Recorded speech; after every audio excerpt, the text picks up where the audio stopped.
de par son éloquence, de par sa pertinence, mais aussi de par la production d'idées et de propositions dama bëgg ngeen tàccu bu baax a baax docteur Abdourahmane Diouf.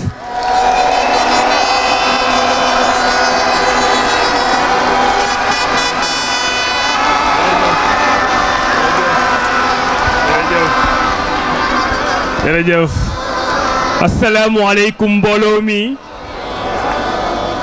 man As Abdourahmane Diouf maa ñëw set si leen tey nuyu si leen tey di leen yëgal ne man ak lépp lu ma am man ak lépp lu ma xam man ak képp ku ma àndal ñëw nañ fekk ci leen ci biir coalition Diomaye Président.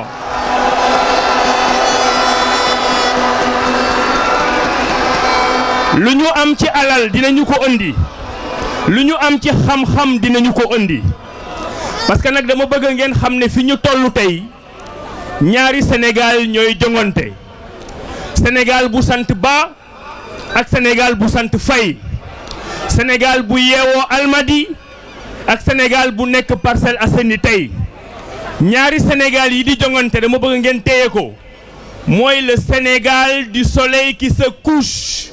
mooy le Sénégalu jant bi nga xam ne dafa nekk di so ñu war ko ànd ak moom mu so ñu fàtte ko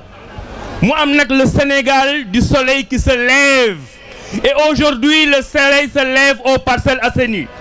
Aujourd'hui le soleil se lève avec la coalition Diomaye Président.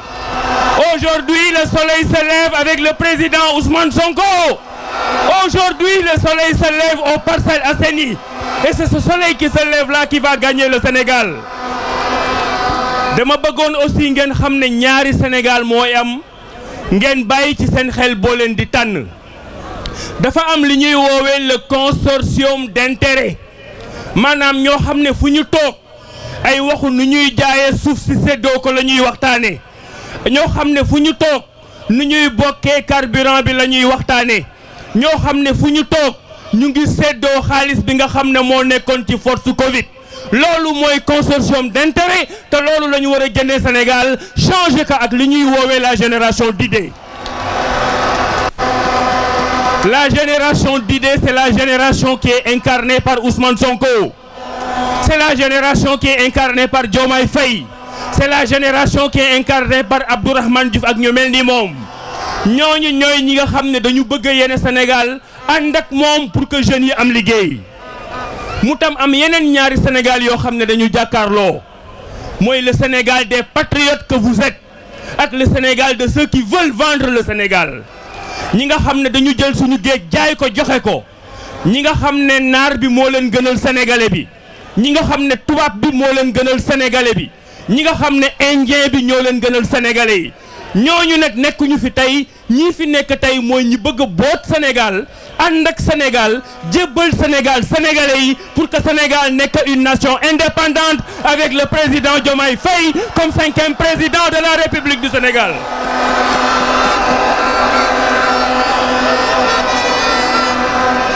dama bëggoon ngeen xam ne yeneen ñaari Sénégal ñooy daje tey daf ci am benn jéeg bu ñu takkoon jox ko pour mu sëyal ñu jéeg boobu dafa fegal tey te bañ na du dem. jéeg boobu di fegal tey te bañ na du dem mooy Macky Sall ak candidat am na xam ni fegal na xam ne nag dafa am ñeneen ñu bees ñoo xam ne ñoo ñëw war a yor ay bi te bés bu ñu yoree ay bi di ngeen xam yi ne ceeb yi dina neex bu soobee yàlla di ngeen xam ne géej gi yéen a koy moomaat bu soobee yàlla di ngeen xam ne jeunes yi dinañ ko moomaat bu soobee yàlla beneen Sénégal nag bi fi teew te foofu lay terminer. dañu ñu yàgg noot depuis indépendance ci xalaat boo xam ne du suñu xalaat Sénégal moomuñu suñu constitution Sénégal moomuñu suñu administration ni ñu tëggee Sénégal bokkul ak ni ko suñu mag yi xalaate man nag ba may nekk candidat ma jàppoon ne bu ma nekkee président te yàlla dogal tey ñu ànd ak Bassirou Diomaye Faye ñu gisoon ci benn point boo xam ne dafa am solo lool ma ciy woote nag ñun parti ba ma nekk muy awale ma leen di nuyu parce que ñoom ñëpp accepté nañ ñëw rejoindre Diomaye président tey jàmbaar yi ak patriotes yi benn lañ dañu fi taxaw ne Sénégal mësul am benn parti boo xam ni da ngay sagal doomu daara andi ko au centre de la République pour muy décider keroog ba ñu koy def sama xarit Bara Ndiaye bii taxaw daf ma sagal ñëw fekke ko loolu Awalé moo ko fi def ak Pastef tey Awalé ak Pastef ànd pour fa élire Bassirou Diomaye Faye mani nag intellectuel du ko dégg français rek intellectuel du ko dégg arabe rek intellectuel du ko dégg arabe rek intellectuel mooy ki nga xam ne mën nga xalaatal sa bopp pour jox sa réew njariñ dama bëggoon Bassirou Diomaye Faye buñ ko falee nootaay bi nga xam ni moom la ñu teg ci ñi di bind jëmale ndeyjoor jëm càmmoñ ñu dindi ko yemale leen ak ñi di bind càmmoñ jëm ndeyjoor ndax Sénégal jëm kanam doomu daara yi jëm kanam ñu xam ne nous avons une république importée donc vive le président Ousmane Sonko vive Diomaye président vive le Sénégal et que Dieu vous protège jërëjëf merci à vous force à vous doomu daara yi force à vous doomu daara yi jërëjëf. moo jiite DG damay bal na tudd turam nee na carrière am yëpp daj na lu métti lu ne daj na ko mais benn tur moom nee na su ko déggee karaw yi day taxaw ndax chaque jour dañuy ñëw ne ko Ayib a ngi ci buntu DG di la xaar kooku nu mu tudd. Thiendella salaamaaleykum mbokk yi salaamaaleykum waa Parcelles Assainies salaamaaleykum waa Dakar salaamaaleykum waa Sénégal salaamaaleykum waa diaspora dama leen bëggoon laaj ana quittance bi ana quittance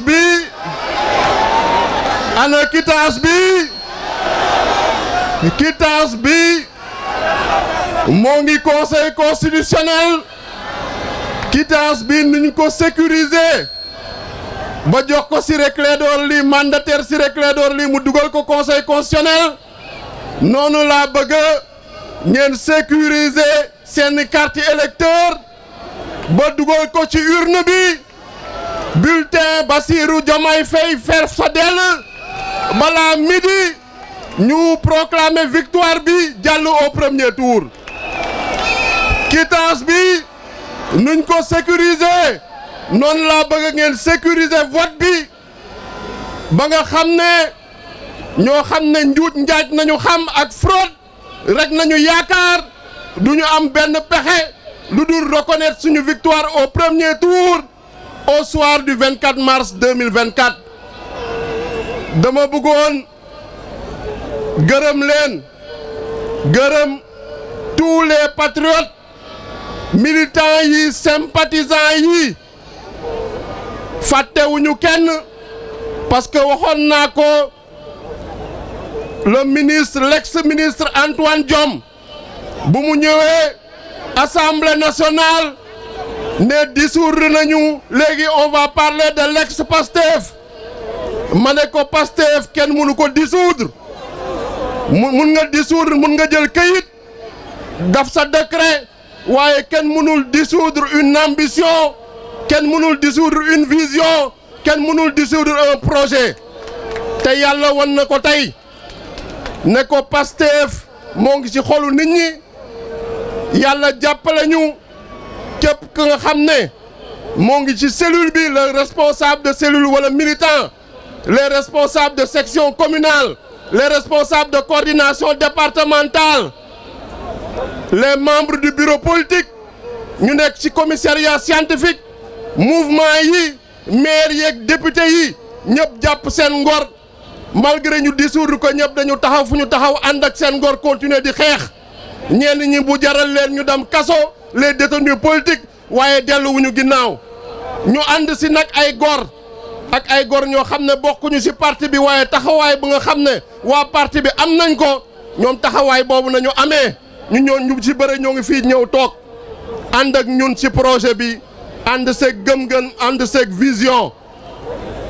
te waxoon nañ ko ni Pastef mësul demal boppam coalition la mësul demee ci élection tey ñu ànd seeg la coalition Diomaye président ànd ceeg ay alliés yoo xam ne dañu gëm Sénégal am ambition am compétence pour que